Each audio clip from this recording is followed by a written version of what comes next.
Bienvenidos a Global Macro en Español, un podcast creado exclusivamente para impactar tu curva de aprendizaje en los mercados de capitales. Traído a ustedes gracias a Kaplan, Battlefield, Ideal Ratings, Kaya y The Hedge Fund Association.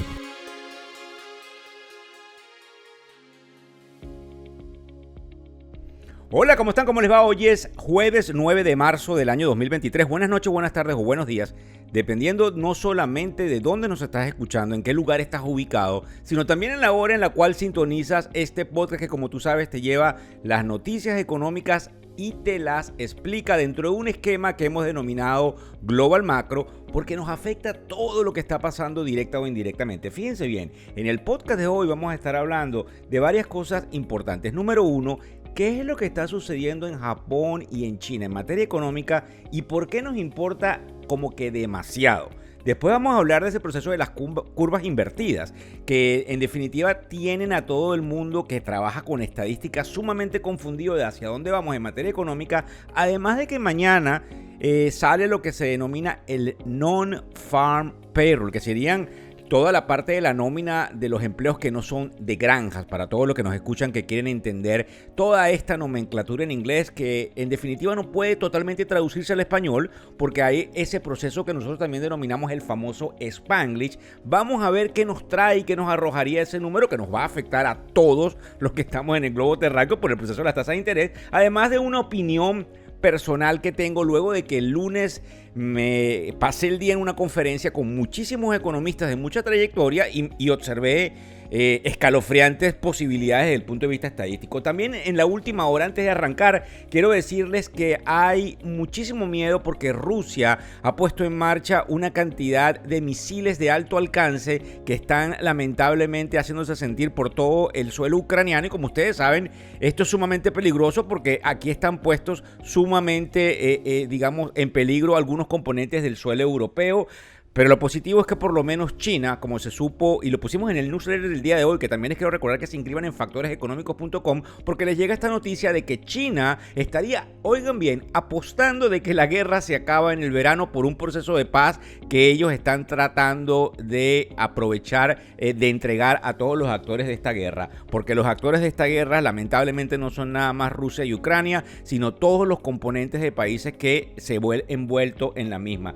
También a lo que me da un poco también de escalofrío, tengo que ser sumamente sincero en el podcast del día de hoy, es el hecho de que el presidente Biden estaría por anunciar una creación tan exorbitante de impuestos que en definitiva pueden traer a colación una recesión todavía más que proporcional, no solamente por lo que se llama la política monetaria del Banco Central, sino la política económica del gobierno de turno, que son, parecieran similares, pero son dos cosas distintas que están manejados por dos entes probablemente totalmente independientes. Pasando a lo que les quiero contar con respecto a China y a Japón, fíjense bien, en Japón tuvimos información de que por primera vez en 26 años todo lo que serían los sindicatos de trabajadores estarían luchando por unas mejoras salariales. Eso quiere decir que en Japón no han subido los salarios, pero en virtud de que hay un proceso también inflacionario en esa importante isla que es la tercera economía del mundo, pues eso tiene el aliciente de que cualquier aumento salarial, y es por eso efectivamente que nos importa, tiene un componente inflacionario. Bien rápido, si yo le lanzo a todos estos trabajadores un aumento, ellos van a presionar lo que se llama la balanza de bienes y servicios, es decir, comprando bienes y servicios, y como estamos en un mundo en cierta forma globalizado, eso tiende a impactar lo que serían las importaciones, lo que yo necesito para el país, por ende es un componente realmente inflacionario. Del tamaño del que estamos hablando del aumento no es necesariamente lo impactante, sino a cuántos millones de japoneses se les podría entregar. Mientras que en el caso de China, observamos números económicos el día de hoy que anuncian una especie de, digamos, no tan fuerte aceleración económica, lo que entonces contrarresta cualquier tipo de demanda en virtud inflacionaria, porque si en Japón yo pongo dinero, yo lo que estoy observando en China, que también es una población muy grande a nivel mundial, es el hecho de que la economía no está tan fuerte y por eso no debería haber ese miedo de algún tipo de inflación global. Por supuesto que nos importa porque se mide luego en todos los indicadores económicos que son los que vemos obviamente aquí en los Estados Unidos. Con respecto a las curvas invertidas, creo que es algo relativamente fácil de explicar.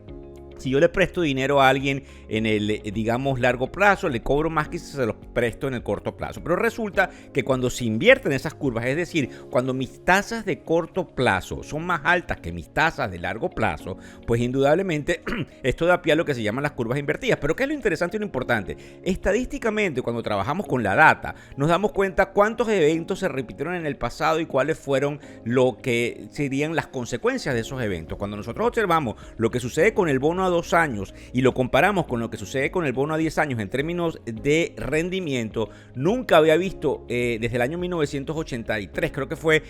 algún tipo de, digamos, divergencia entre esos dos papeles de prácticamente 1 y tanto por ciento. Para que tengan una idea, el papel, digamos, a 10 años me rinde 4%, es decir, me rinde menos que el papel a 2 años que me rinde anualmente 5 y tantos por ciento. Entonces, esa divergencia lo que trae es que desde el punto de vista estadístico se confirme lamentablemente de que pudiésemos estar entrando en una inminente recesión, producto de que de la política económica que tiene el presidente Biden con la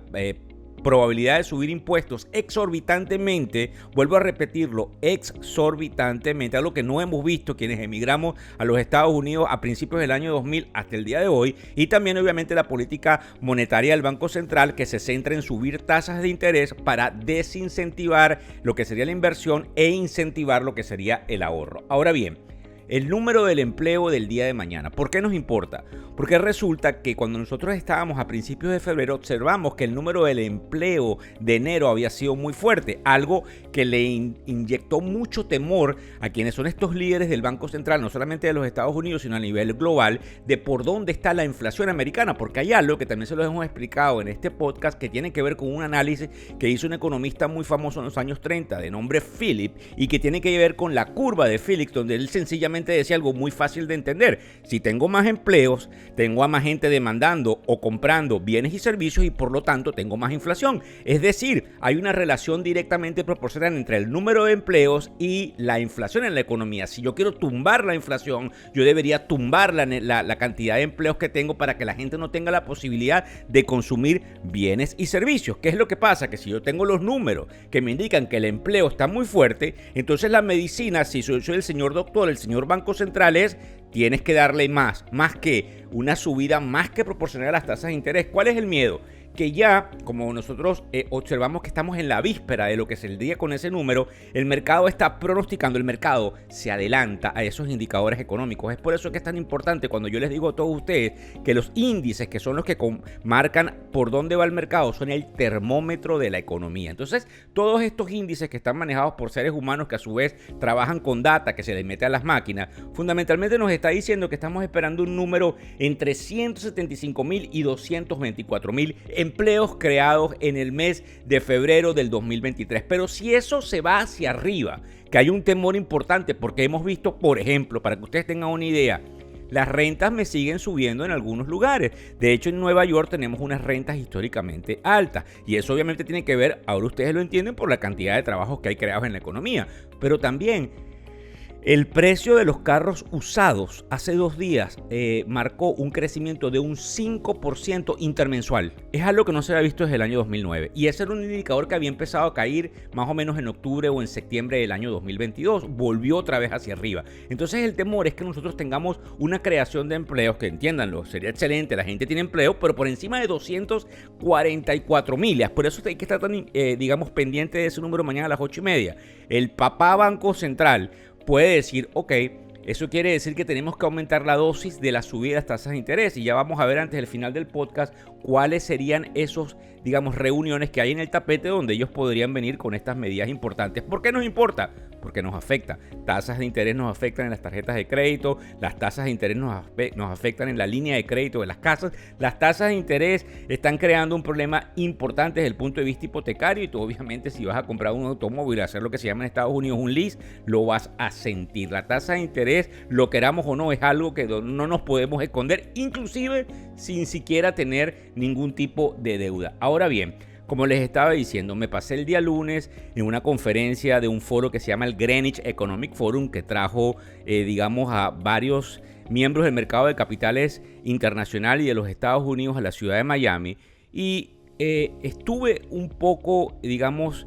sorprendido de observar a ciertos economistas que hablaban de que nosotros vamos a caer abruptamente en el mercado de capitales. Recuérdense que hay un economista o un estratega muy famoso de Morgan Stanley de nombre Michael Wilson que dice que nosotros vamos a caer estrepitosamente, pero por otro lado tenemos a gente de mucha calidad como Jeremy Siegel, que es un profesor de la Universidad de Pensilvania, específicamente de la Escuela de Negocios de Wharton, que dice que probablemente no va a ser así, al igual que un queridísimo amigo que es el fundador de la compañía Fundstrat de nombre Tom Lee, que también piensa que más bien vamos hacia arriba, además de mucha gente que me dice que desde el punto de vista de indicadores económicos o indicadores técnicos, nosotros tenemos probablemente la posibilidad de seguir subiendo. Pero estos economistas, trabajando con curvas y con matemáticas y con econometría, apuntan a que vamos a tener una caída exorbitante durante los próximos trimestres, algo que nos deja un poco, como digo yo, atónitos porque no sabríamos realmente a qué acogernos desde el punto de vista de pronóstico hacia dónde vamos y desde el punto de vista de lo que creemos en la tribuna.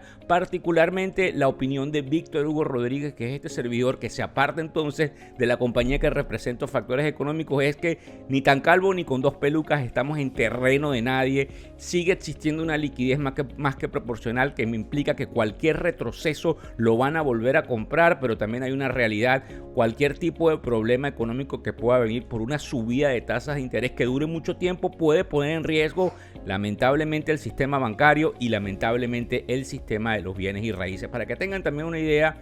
tenemos el non-farm payroll el día de mañana, el número de la inflación el día 14 y el número que nos traería el Banco Central con respecto a las tasas de interés el día 22 de marzo. Para que tengamos una idea, que son las 12:30 exactamente del mediodía, donde nos encontramos en términos de los mercados de capitales, están en una especie de línea recta. Cuando digo de línea recta es que no se mueven prácticamente ni hacia arriba ni hacia abajo, un poquito en verde el Dow, el Standard & Poor's 500 y el Nasdaq, esperando ese número del día de mañana. Mucho cuidado con el comportamiento de eso que yo llamo el general, que es el bono a 10 años, que está rozando el 3.97% y que, como les estoy diciendo, todos los ojos están centrados allí porque es como el